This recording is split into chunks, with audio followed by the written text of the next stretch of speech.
उस वक्त हमारा जीवन क्लेशमय, अति से ज्यादा गंभीरमय, अति से ज्यादा कठिनाइयों में घिरा रहता था। तो दक्षिणा की खोज में, पैसों की चाह में कि हम भी अच्छा भोजन पावें, अच्छे वस्त्र पहने और भगवत कृपा को प्राप्त करें, तो दादा गुरु ने हमें सहारा दिया। दोस्तों, आज हम वागेश्वर धाम और वागेश्वर धाम के महाराज श्री धीरेन्द्र कृष्ण शास्त्री जी, इन्हें बालाजी धाम सरकार के नाम से भी जानते हैं, इनके बारे में आज हम इनके मुख से जानने वाले हैं तथा यह भी जानेंगे कि इन्हें जान से मारने की धमकी क्यों मिली। दोस्तों, हमारे देश में बहुत से प्रसिद्ध धाम हैं जहां देशवासी पूरी श्रद्धा के साथ दर्शनों के लिए जाते हैं। इन धामों में जाकर सभी श्रद्धालु अपने अपने कष्टों से मुक्ति प्राप्त करते हैं। ऐसे ही धामों में से एक है दिव्य दरबार वागेश्वर धाम सरकार, जिसमें लाखों लोगों की श्रद्धा जुड़ी है। ये सुप्रसिद्ध धाम भगवान बालाजी यानी हनुमान जी का मंदिर है, जो कि मध्य प्रदेश के छतरपुर जिले में स्थित है, जहां बड़ी संख्या में लोग अपनी अपनी समस्याओं और अपने मन्नतों के लिए आते हैं। यहां आने वाले श्रद्धालुओं की सभी समस्याओं का निवारण महाराज श्री धीरेन्द्र बाबा जी द्वारा बिना भक्तों के बताए ही समस्याओं का समाधान किया जाता है। दोस्तों, इन दिनों वागेश्वर महाराज विवादों के घेरे में हैं तथा इन्हें जान से मारने की धमकी भी मिल रही है। तो दोस्तों, चलिए आगे देखते हैं बाबा के बारे में, बाबा की जुबानी। वागेश्वर बालाजी की सेवा में बचपन के 8-9 वर्ष से ही हमारी प्रारंभ रही। 12 से 13 वर्ष की अवस्था में जब हम पहुंच गए, तो उस वक्त हमारे अनुभव बढ़ने लगे थे। पूज्य दादा गुरु हमें कुछ विशेष विधियों के द्वारा हमें सजोने लगे थे, संभालने लगे थे। वो कहते हैं कि गुरु जो है बाहें पकड़ता है, गुरु बाहें पकड़ करके परमात्मा के चरण में रख देता है।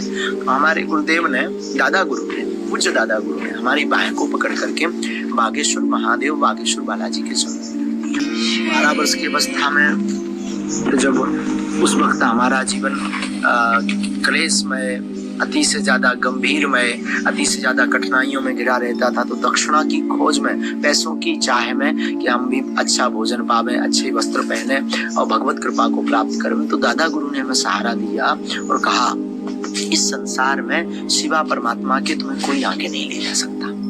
दादा गुरु के काशी वास होने के बाद में फिर मन खिन्न हो गया। कोई मार्गदर्शक नहीं था, कोई प्रेरणाएं देने वाला नहीं था, कोई समझाने वाला नहीं था। तो खूब हम रोते रहते थे। फिर स्वप्न में हमारे जीवन में बदलाव स्वप्न से हुआ। फिर अचानक से स्वप्न में ऐसी प्रेरणाएं प्रारंभ हुई कि अगर आगे बढ़ना है तो साधना मार्ग को तेज करो। साधना मार्ग कौन सा है, क्या साधना करें, किसकी साधना करें, कैसे करें, इन सबसे प्रवृत्त थे। तो स्वप्न में जो प्रेरणाएं भागेश्वर बालाजी की लगी, आप अज्ञातवास साधना करो।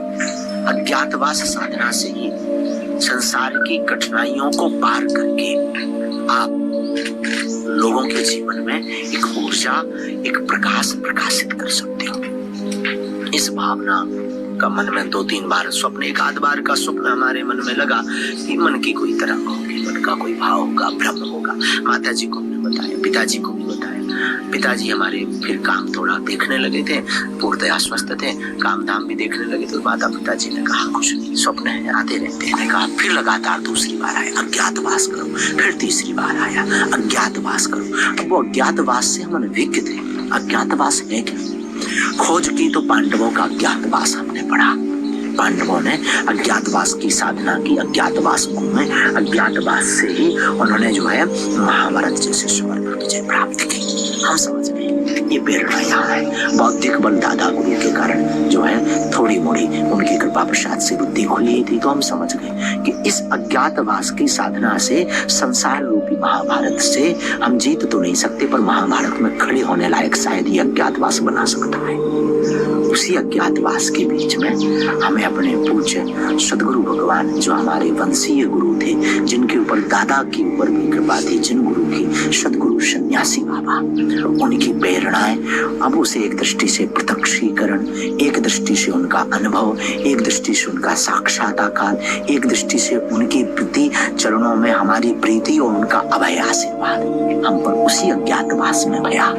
भगवत कृपा हुई, गुरु कृपा से फिर उन्होंने अनवरत प्रेरणाएं दी, अब आप घर जाइए, ऐसा ऐसा कार्य आगे का करिए। तो बस पूज्य सद्गुरु सन्यासी बाबा के चरणों की धूल को लेकर के हम वापस आए। गांव भर में खूब स्वागत भया, खूब सब प्रसन्न भये, माँ भी हमारी प्रसन्न भई, और धीरे धीरे दरबार की यात्रा जहाँ से छोड़ कर गए थे वहां से चालू हुई। और आज संसार रूपी महाभारत के समर में संसार के कष्टों को मिटा तो नहीं पाते हैं, पर उनके कष्टों को समझ करके उन्हें ढांढस बनाते हैं, और गुरु का नाम लेकर के सद्गुरु सन्यासी बाबा और बागेश्वर बालाजी की साधना जो अज्ञातवास के मध्य में गुरु ने हमें प्रेरणा में दी, उस साधना का स्मरण करके बालाजी का नाम लेकर के उनके दुखों को ढांढस बना करके उन्हें मार्गदर्शन देने का कार्य करते हैं।